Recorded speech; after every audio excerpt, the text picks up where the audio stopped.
नमस्कार साथियों, एक बार फिर से स्वागत है थार की आवाज़ पर। आप सभी का मैं हार्दिक स्वागत अभिनंदन करता हूं।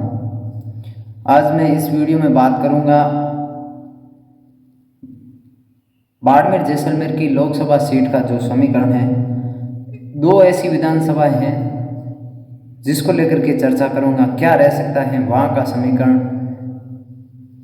और वहाँ से किस प्रकार की विधानसभा में वोटिंग देखी गई और वहीं उसका लोकसभा में भी कितना किस पार्टी के पक्ष में मतदान रहे, उसको लेकर के चर्चा करता हूं। चर्चा में मैं बात करूंगा बायतू विधानसभा और वहीं सिवाना विधानसभा, दोनों को लेकर के चर्चा करूंगा।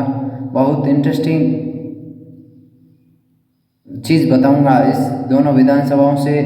कुछ बता देता हूं, बायतू विधानसभा जो है उसमें विधानसभा चुनाव 2018 के मतदान और वहीं 2023 के मतदान दोनों की तुलना करूंगा, किस पार्टी को कितना वोट मिला और यहाँ की जातिगत आधार पर क्या समीकरण है उसको लेकर के चर्चा कर लेता हूँ। एक बार बता देता हूँ, 2018 यहाँ से 4 कैंडिडेट, यहाँ से तकरीबन वैसे बोला जाए तो चतुष्कोणीय मुकाबला था।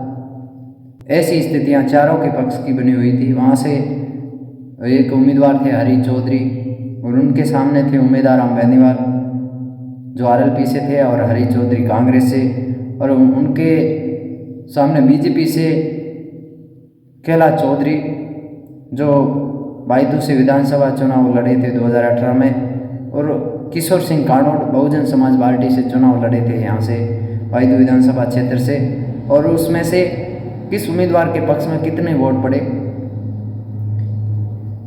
हरी चौधरी जिनके खाते में 57,703 वोट पड़े थे, यानी कि जो वोटिंग रही थी टोटल उसका 32% हरी चौधरी के पक्ष में मतदान गया था। और वहीं उम्मीदवार राम बेनीवाल जिनके खाते में उम्मीदवार राम बेनीवाल पहला विधानसभा का चुनाव लड़ रहे थे और राष्ट्रीय लोकतांत्रिक पार्टी जो भी एक नई पार्टी थी और बायतू में जाट कम्युनिटी का अच्छा वोट बैंक है, तो उनके लिए एक ये सीट पॉजिटिव मानी जा रही थी। उस टाइम के विधानसभा चुनाव में आरएलपी मजबूत लग रही थी यहाँ से, लेकिन उनके खाते में 43,900 वोट गए थे।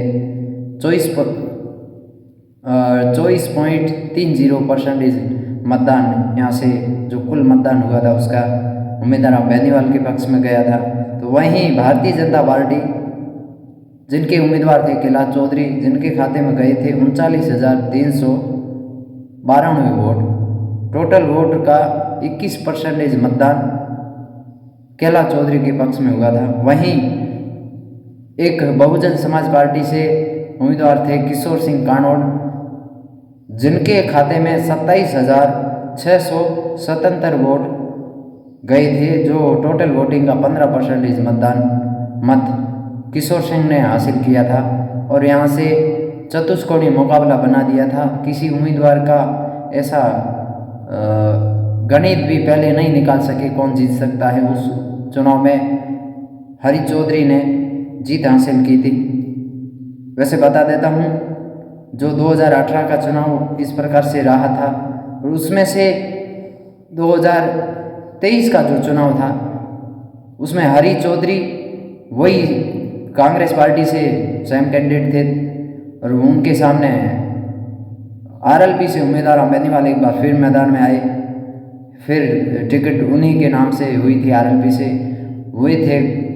तो वहीं बीजेपी का यहाँ से बालाराम मूंड को टिकट दिया गया था और बालाराम मूंड ने जो वोट हासिल किए थे अच्छे खासे वोट लेके गए थे इस चुनाव में। और अन्यों के खाते में निर्दलीय जितने भी थे उन्होंने भी 8 से 10,000 वोट का जो समीकरण था उसको बिगाड़ने का काम किया था। 10,000 अन्यों के खाते में वोट गए थे यहाँ से।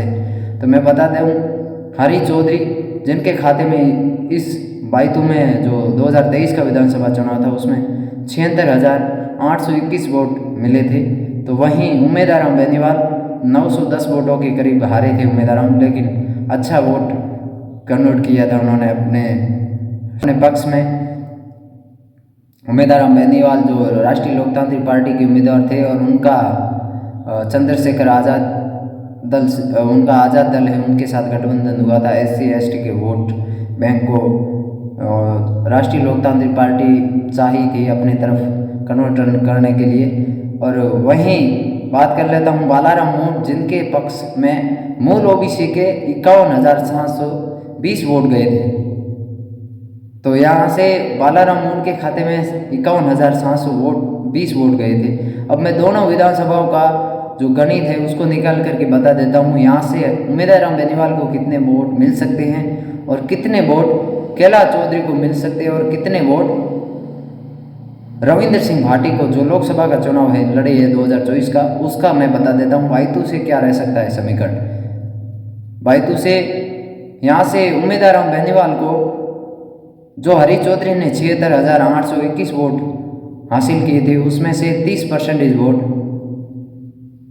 काट करके बाकी वाले जितने वोट हैं वो सारे के सारे उम्मीदवार के पक्ष में जाते हुए नजर आएंगे। तो वहीं उम्मीदवार बेनीवाल ने जो 75,000 के करीब वोट हासिल किए थे, उम्मीदवार टोटल यहाँ से कुछ गणित लगा ली जाए तो उनके जो 43,000 वोट थे वो उनके RLP के कार्यकर्ताओं के वोट यहाँ से 43,000 प्लस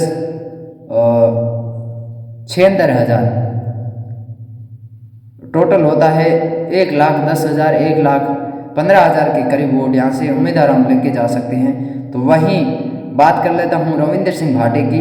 तो रविंद्र सिंह भाटी को जो बालाराम मून को 51,720 वोट इस विधानसभा चुनाव में मिले थे उसका 10% निकाल करके बाकी जितने वोट थे वो वोट इस बार रविंद्र सिंह भाटी के पक्ष में गई है मूल OBC, जिनके सबसे ज़्यादा वोट बायतू विधानसभा की मैं बता रहा हूँ रविंद्र सिंह के पक्ष में गए हैं। तो यहाँ से बायतू से रविंद्र सिंह भाटी 40,000 जो बालाराम के वोट है वो, और उसमें से जो हरी चौधरी को 76,000 मिले थे उसका 30% निकाल लिया जाए। उनके साथ में सुतार समाज के भी थे, राजपूत समाज के भी थे जो वोट दिया हुआ था विधानसभा में। उन्होंने हरी चौधरी को जो जिन लोगों ने वोट किया था वो लोग इस बार रविंद्र सिंह भाटी के साथ 30% लोग शिफ्ट हुए थे।